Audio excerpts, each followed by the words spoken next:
નારણ રાઠવા કોંગ્રેસ સાથે છેડો ફાડી ભાજપમાં જોડાઈ રહ્યા છે, જેને લઈને ભાજપ પ્રમુખ ઉપેન્દ્ર રાઠવાએ નારણ રાઠવા અને કાર્યકર્તાઓનું સ્વાગત કર્યું અને પ્રતિક્રિયા આપતા કહ્યું કે ભાજપના સિદ્ધાંતોને ધ્યાનમાં રાખી નારણ રાઠવા પીએમ નરેન્દ્ર મોદીની વિકાસ યાત્રામાં જોડાઈ રહ્યા છે।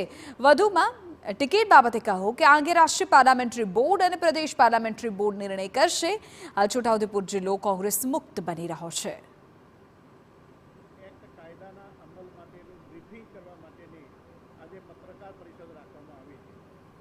ભારતીય જનતા પાર્ટીના સિદ્ધાંતોને સ્વીકારી અને નરેન્દ્ર મોદીની જે વિકાસ યાત્રા છે એમાં જોડાઈ રહ્યા છે।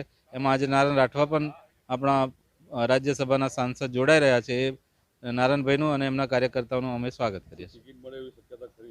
એ તો અમારું રાષ્ટ્રીય પાર્લામેન્ટરી બોર્ડ અને પ્રદેશ પાર્લામેન્ટરી બોર્ડ નિર્ણય કરશે। સાહેબ, કોંગ્રેસ આમ જે વડાપ્રધાન નરેન્દ્રભાઈ મોદીનું સ્વપ્ન કોંગ્રેસ ધ્વસ્ત કરવાનું જે છોટાઉદેપુર જિલ્લામાં થઈ રહ્યું છે, કોંગ્રેસ મુક્ત છોટાઉદેપુર બની રહ્યું છે। જો કે આ તમામ સમાચારોની